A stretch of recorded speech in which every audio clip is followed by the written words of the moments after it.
Bonjour Emeline. Bonjour. Donc on se rencontre aujourd'hui dans le cadre de notre campagne de sensibilisation au dépistage du cancer du col de l'utérus. Tu as accepté de témoigner. Et je te remercie déjà chaleureusement. Pour commencer, je te propose de te présenter et de nous dire ce que tu fais dans la vie, quel âge tu as. Alors, je suis Emmeline, j'ai 35 ans, j'ai 3 enfants. Je suis commerciale et entrepreneuse. Voilà. Merci Emeline. À quel âge t'a-t-on diagnostiqué ton cancer du col de l'utérus? Le premier, on l'a diagnostiqué à 27 ans, à la suite d'un D'accord. contrôle bénin, enfin habituel. Est-ce qu'il y avait des antécédents dans ta famille?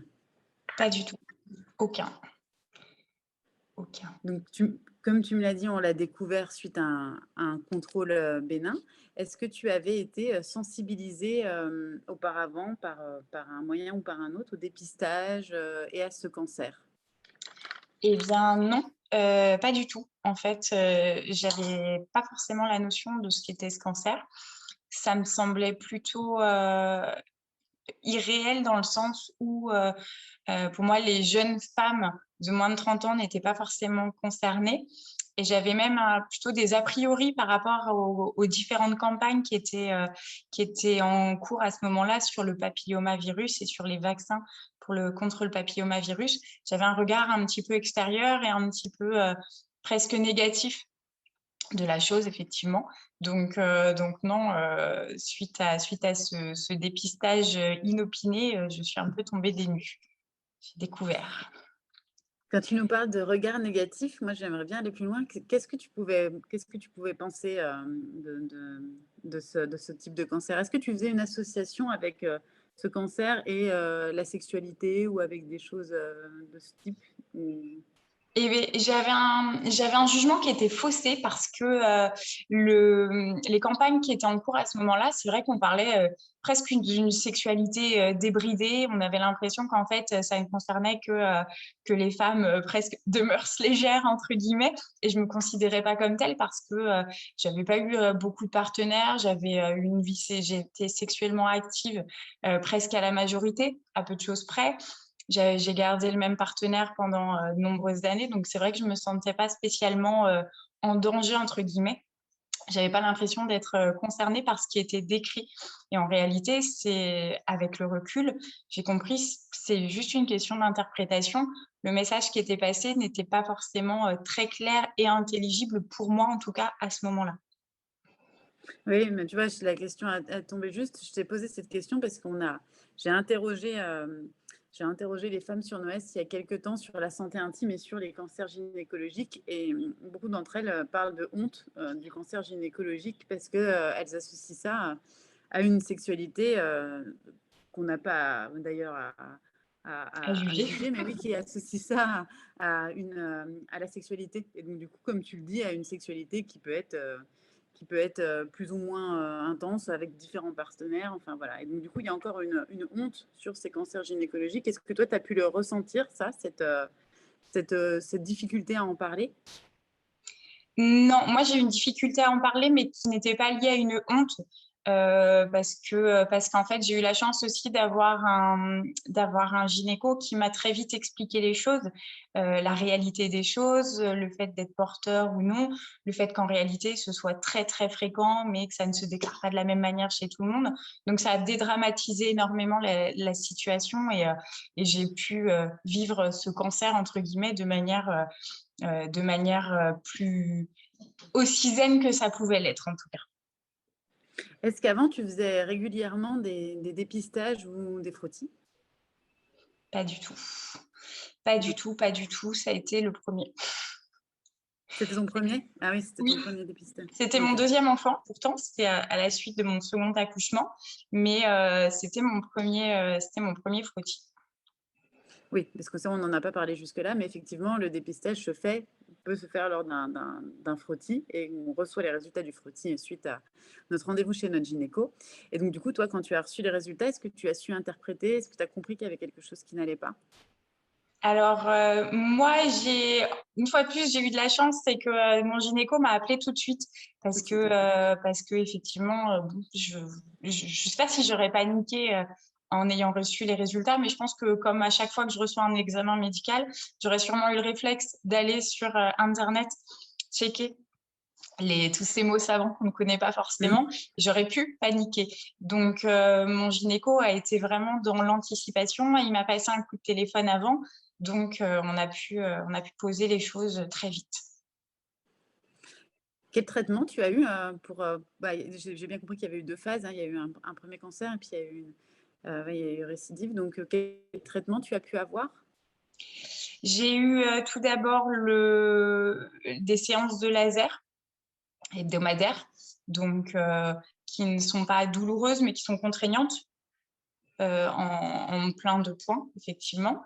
Et ensuite, malheureusement, j'avais des cellules cancéreuses qui progressaient vite, trop vite, pour être contenues par le laser. Donc, on a eu recours à une conisation. Donc, on a tout simplement le chirurgien a coupé une partie du col de l'utérus, a retiré toutes les cellules qui étaient touchées par l'HPV. Est-ce que ça a eu un impact sur ta sexualité? Ah bah oui, ça a été arrêté un petit moment. Ça a été arrêté un petit moment parce que bah, opération chirurgicale quand même, même si c'est pas le plus douloureux du monde, on arrive à vivre quand même un peu normalement, mais c'était douloureux malgré tout. Il y a avec tout ce que ça peut comporter de suite post-op. Donc avec des pertes de sang, avec des douleurs, donc oui, forcément, il y a une pause à ce moment-là, obligatoirement.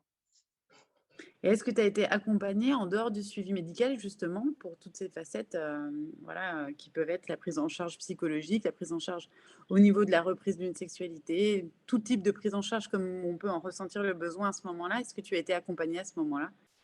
Non, alors le seul accompagnement que j'ai eu, c'est que c'était assez drôle entre guillemets, c'est que quand j'étais à l'hôpital et que j'attendais pour mes séances de laser, on m'a juste remis un petit fascicule, un petit magazine quasiment qui était dédié à toutes les femmes qui subissaient un cancer, donc tous les cancers féminins. Donc bon, bah, ça fait de la lecture, mais ça m'a plus plombé qu'autre chose en fait. Parce que Mmh. d'une part, il y avait ce mot cancer écrit partout comme un gros mot. Et puis, on est seul face à ce petit bouquin, donc c'est très bien, mais bon, pour le coup, ça remonte pas le moral quand c'est nécessaire, ça vous explique pas les choses, c'est juste un petit bonus entre guillemets, quoi. Donc De quoi j'aurais aimé tu aurais eu effectivement. besoin? Voilà, c'est ça, tu aurais aimé, de quoi tu aurais eu besoin à ce moment-là justement? Bah, plus d'une oreille en fait qu'autre chose. Moi, j'ai fait le choix de ne pas en parler à ma famille. Personne n'était au courant. Donc j'ai traversé ça un petit peu toute seule, c'était ma petite traversée Mmh. dans le désert, mais c'était volontaire parce qu'une fois de plus, ce mot, il fait peur, parce que ça inquiète facilement les gens et moi, j'étais pas inquiète, donc je voulais pas prendre le stress des autres. Je voulais me couper de ça, je voulais me protéger de ça et effectivement, si j'avais eu, une oreille attentive à ce moment-là, ça aurait été bénéfique, je pense. Quelqu'un avec qui j'aurais pu, échanger, parler aussi, bah, des petites douleurs qui viennent en fonction de ça. Parce que même si le corps médical est très à l'écoute et on est vraiment, il y a une prise en charge qui est très bienveillante, mais il manque la petite étape. Enfin, moi, en tout cas, il m'a manqué la petite étape d'après, de pouvoir parler, de pouvoir échanger, de pouvoir dire les choses telles quelles aussi, parce que mon conjoint, à ce moment-là, c'est le seul qui était au courant, bien sûr. Et je me voyais pas lui dire, ah bah là, ça me pique à tel endroit, et puis j'ai des pertes, je sais pas, c'est normal, c'est pas la couleur habituelle, etc. Donc, on n'aurait pas pu échanger à ce niveau-là, c'est sûr. Mmh. Quelqu'un qui aurait fait la transition entre l'ami et le médecin, ça aurait pu être bénéfique. Merci Emeline.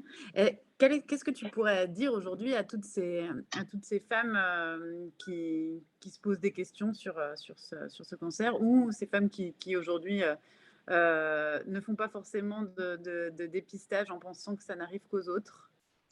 Eh ben déjà, ça n'arrive pas qu'aux autres, la preuve en est. Quand on ne pense pas être touché, eh ben, on peut l'être. Moi, je l'ai été à 2 fois, donc parce que j'ai eu des frottis régulièrement après, parce que ça y est, je savais ce que c'était. Et malheureusement, j'ai eu un autre frottis qui est arrivé négatif, entre guillemets, et qui a entraîné d'autres soins. Donc bon, bah, c'est comme ça, la vie est ainsi faite et surtout ne pas, d'un côté, ne pas dramatiser parce que, on vit des choses qui sont certes intenses, mais on est accompagné ou en tout cas, il faut l'être. Et puis, bah, prendre chaque pas, comme ça vient, mais prendre les choses, à bras le corps quand même parce que, bah, on en meurt quand même. Il y a quand même des femmes qui meurent aujourd'hui du cancer du col de l'utérus. Moi, clairement, si je n'avais pas fait ce frottis, j'aurais pu, d'une part, ne pas être là. Et si j'avais pas suivi le protocole, je n'aurais pas eu mon 3e enfant. C'est-à-dire que j'ai eu un enfant après ce premier cancer. Donc, si j'avais pas été, si je n'avais pas reçu les soins adéquats et on m'aurait retiré l'utérus, en fait, c'était l'étape suivante. Donc, mon petit dernier serait pas là. Donc, c'est important et c'est utile et c'est vital, quoi. Merci beaucoup, Émilie. On va Avec se quitter sur plaisir. ces mots et je te remercie pour ton témoignage. Avec plaisir, merci à vous.